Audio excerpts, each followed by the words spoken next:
CNBC आवाज प्रस्तुत करता है crypto corner powered by CoinDCX।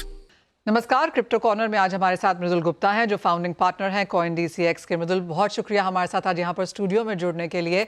और CoinDCX पे अब 2 करोड़ इन्वेस्टर्स यहाँ पर हैं। अच्छा समय है, बुलिश टाइम्स है, या फिर आपको लगता है मैच्योरिटी अब आ चुकी है? मनीषा, मुझे लगता है अभी ये मार्केट बहुत यंग है। हम हर साल ये बोलते हैं कि मार्केट में मैच्योरिटी आ गई है और हर साल हम फिर ये भी बोलते हैं कि मार्केट यंग है। इसका प्रूफ ये है कि अभी तो इंस्टीट्यूशनल डिमांड आनी शुरू हुई है। यूएस में, यूरोप में रेगुलेशंस आने शुरू हुए हैं। इंडिया में 2 करोड़ इन्वेस्टर्स CoinDCX के साथ जुड़े हैं, बट अगर आप इंडिया की पॉपुलेशन देखें और इंडिया का पोटेंशियल देखें तो India is very very falling behind. बाहर हम देख रहे हैं कि गूगल, माइक्रोसॉफ्ट, टेस्ला जैसी कंपनीज बिटकॉइन में इन्वेस्ट कर रही हैं। हम देख रहे हैं कि यूरोप, साउथ कोरिया, जापान में इन्वेस्टर्स का नया दौर आ रहा है मार्केट में जुड़ने के लिए और रेगुलेशंस आ रहे हैं। तो इंडिया अभी बहुत यंग है, बहुत अर्ली है। ना सिर्फ इसमें और इन्वेस्टर्स आएंगे बल्कि इन्वेस्टर्स और कैपिटल भी ऐड करेंगे। तो अभी अच्छे दिन बचे हैं। ऑलराइट। किस तरह से बिहेवियरल पैटर्न्स आपने इंडिया में आते हुए देखे हैं? क्योंकि जैसे आपने कहा, अंतर्राष्ट्रीय बाजारों में तो बहुत तेज़ी देखने को मिली है। हमने यूएस में एक्ट्स पास होते हुए देखी। सिर्फ यूएस नहीं, जापान, कनाडा, हांगकांग, काफ़ी कंट्रीज़ में काफ़ी कुछ हो रहा है। इंडियन मार्केट्स में रेगुलेशंस कैसे देखेंगे, और दूसरा बिहेवियरल पैटर्न्स कैसे हैं, स्पेशली जहाँ पर टैक्सेस हैं वहाँ से? बिल्कुल। हमने ये देखा है मनीषा, अभी लास्ट के 2 साल में हमारी एवरेज एज प्लेटफॉर्म के ऊपर लगभग 25-26 साल होती थी पहले, और वो अभी 31 साल हो गई है। तो अभी एक नए इन्वेस्टर्स जो थोड़े से अपनी जॉब में स्टेबलाइज्ड हैं और अपना फ्यूचर प्लान करना चाहते हैं, वो कैपिटल लेके आ रहे हैं मार्केट के अंदर। हमने ये भी देखा है कि टियर 2 और टियर 3 की पार्टिसिपेशन काफ़ी बढ़ी है अभी। तो पहले 40% नए लोग टियर 2, टियर 3 से आते थे, अभी ये 70% के आसपास आते हैं। और हमने एक और ट्रेंड देखा है कि अब लेडीज़ काफ़ी आ रही हैं प्लेटफॉर्म के ऊपर। तो हमारा जो प्लेटफॉर्म है उस पर पहले बहुत ज़्यादा मेल डोमिनेंस थी, अभी the percentage of women has increased. तो ये 3 ट्रेंड हमने देखे हैं। रेगुलेटरी साइड पे हम FIU इंडिया के साथ काफ़ी काम करते हैं। हम PMLA कंप्लाइंट हैं। हम एडवर्टाइजिंग काउंसिल के साथ काफ़ी काम करते हैं। हमने एडवर्टाइजिंग गाइडलाइंस लेके आए हैं और हम सेल्फ रेगुलेशन के लिए प्रपोज कर रहे हैं भारत वेब3 एसोसिएशन के थ्रू, जो कि सारे क्रिप्टो प्लेयर्स के साथ मिलकर हमने एक सेल्फ रेगुलेशन की तरफ एक कदम बढ़ाया है। तो आई थिंक रेगुलेशन पे हम एज अ नेशन थोड़े से पीछे हैं। हम चाहते हैं रेगुलेशन जल्दी आए ताकि मार्केट की goodness everyone can enjoy and सब इन्वेस्टर्स को इसका जो इंक्रीज होने वाला है मार्केट के अंदर उसका बेनिफिट मिले। बट एज़ कम्पेयर टू बाकी दुनिया, बाकी देशों से अगर कंपेयर किया जाए तो रेगुलेशन में थोड़े हम पीछे हैं। बट ये काफ़ी अच्छा कदम उठाया था सरकार ने PMLA कंप्लाइंस लेके आने का, तो उससे काफ़ी सैनिटी आई है मार्केट के अंदर। काफ़ी सारे जो लेजिट प्लेयर्स थे वो ऑपरेट कर रहे हैं, अब इलेजिट प्लेयर्स मार्केट से बाहर चले गए हैं। मृदुल, एक बज़वर्ड है क्रिप्टोज में एज ऑफ नाउ, जो है रियल वर्ल्ड एसेट टोकनाइजेशन का। क्या आप कहेंगे इंडियन मार्केट्स अब इसके लिए तैयार हैं? मुझे लगता है रियल वर्ल्ड एसेट टोकनाइजेशन के लिए लोग तैयार हैं, अभी सप्लाई तैयार नहीं है। और सप्लाई भी कुछ हद तक तैयार है, बट उसके अराउंड रेगुलेशन और कंप्लायंस नहीं आया है। तो लोग तैयार क्यों हैं, इसलिए ऐसा मैं क्यों बोलता हूँ, क्योंकि अगर आप देखें कि स्टेबल कॉइन्स के ऊपर जो इंडिया में पार्टिसिपेशन हो रहा है वो काफ़ी ज़्यादा है। काफ़ी सारे लोग स्टेबल कॉइन्स के अंदर पार्टिसिपेट कर रहे हैं and different kind of use cases आ रहे हैं।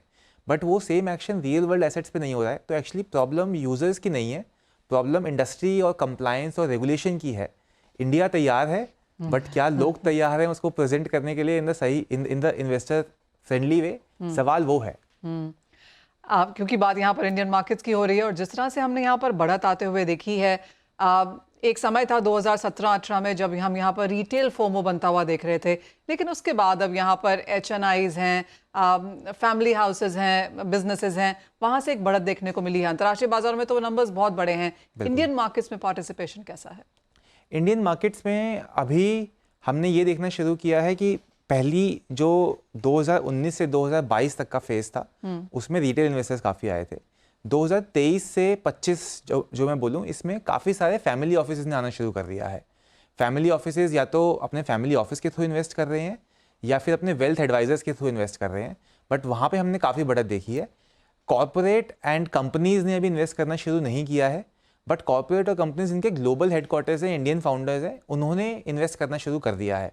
तो मुझे लगता है कि अगले 2 से 3 साल के अंदर इंडिया के अंदर जो कॉर्पोरेट्स हैं, जो इंडियन हेडक्वार्टर्ड हैं, NSE पे लिस्टेड हैं, वो भी धीरे धीरे इसके अंदर आएंगे। ये एक स्टेप में हो रहा है, पहले रिटेल इन्वेस्टर्स आए, फिर फैमिली ऑफिस आए, और अब अभी आई थिंक हमें अर्ली साइंस मिलने शुरू हो गए हैं कि कॉर्पोरेट आ रहे हैं, बट इंडिया में नहीं आ रहे हैं, वो बाहर के प्लेटफॉर्म्स पे, बाहर के हेडक्वार्टर्ड कंपनीज के थ्रू, बाहर के ETF लेके वैसे इन्वेस्ट कर रहे हैं अभी। मृदुल, इंटरेस्टिंगली जब हम एसेट क्लासेस की बात करते हैं और उसको अपने पोर्टफोलियो में एज अ डाइवर्सिफाई देखते हैं तो हम उसका रिस्क रिवॉर्ड देखते हैं, जो क्रिप्टोज ने पिछले 12-18 महीने में क्लियरली दिखाया है। लेकिन अभी भी एक यंग है, जैसे आपने कहा, अभी भी 16 साल की ही मार्केट है ये। क्रिप्टो को या बिटकॉइन को गोल्ड भी कहा जाता है, डिजिटल गोल्ड कहा जाता है। तो जब हम एक्विटीज़ देखते हैं, बॉन्ड्स देखते हैं, क्रिप्टोज देखते हैं, आप कैसे देखते हैं क्रिप्टोज को इस सब के बीच में फिट होता हुआ? ये काफ़ी अच्छा सवाल है। मैं अपने यहाँ आपके दर्शकों को भी बताना चाहूँगा कि अगर आप गोल्ड देखें तो गोल्ड का रिटर्न एंड रिस्क एकदम कम होता है और रिटर्न उसके हिसाब से एडजस्टेड होता है। अगर आप इक्विटीज़ देखें तो इक्विटीज़ के अंदर इट डिपेंड्स कि मार्केट कैसा कर रही है, कंपनीज कैसा कर रही हैं, इकोनॉमी कैसा कर रही है। तो इक्विटीज़ थोड़ा सा ज़्यादा रिस्क होता है बट थोड़ा सा ज़्यादा रिटर्न भी होता है। बिटकॉइन अगर आप देखें तो उससे ज़्यादा रिस्क है बट उससे ज़्यादा रिटर्न भी है लॉन्गर टर्म में। बट ये एक बहुत ही यूनिक अपॉर्चुनिटी है क्योंकि बिटकॉइन का नंबर रिस्ट्रिक्टेड है, 21 मिलियन बिटकॉइन ही हो सकते हैं दुनिया में। और जो हम आज के दौर में देख रहे हैं कि US क्वांटिटेटिव ईजिंग करता है, पैसा प्रिंट करता है, उससे इन्फ्लेशन बढ़ता है, वो सब बिटकॉइन में हो नहीं सकता है। गोल्ड में हम देख रहे हैं नई माइंस निकल के आ रही हैं, अभी ये बात चल रही है कि एस्ट्रॉइड्स के थ्रू गोल्ड माइनिंग करेंगे, तो वो भी नहीं हो सकता है। तो बिटकॉइन एक यूनिक अपॉर्चुनिटी है कि आप ऐसे स्कैरसिटी एसेट में इन्वेस्ट कर रहे हैं जो आगे चल के इक्विवेलेंट टू गोल्ड हो जाएगा। बिटकॉइन की मार्केट कैप आज की डेट में 1-2 ट्रिलियन के आसपास है। अगर आप इसको इक्विटीज़ की मार्केट कैप से कंपेयर करें इंडियन इक्विटीज़ में तो 5-6 ट्रिलियन है। तो ये बहुत फास्ट ग्रोइंग एसेट है, उसके साथ उसके रिस्क भी हैं। तो हम ये सजेस्ट करते हैं कि इसको आप ऑल्टरनेटिव एसेट की तरह देखिए, इसमें आप अपना पूरा पैसा मत लगाइए, आप सर्टेन परसेंटेज ऑफ पोर्टफोलियो ही इस पे लगाइए, इसके बारे में जानिए एंड जैसे जैसे आप जानते हैं उसके आगे उसको अपना इन्वेस्टमेंट इसमें और बढ़ाइए। एक शुरुआत यहाँ पर एब्सोल्युटली हो चुकी है, अवेयरनेस बढ़ाने का काम हम कर ही रहे हैं और आशा यही है कि जो नया डिस्कशन पेपर निकल के आएगा और जिस तरह के सवाल नई कमेटी यहाँ पर पूछ रही है वो ऑलरेडी काफ़ी पॉजिटिव हैं।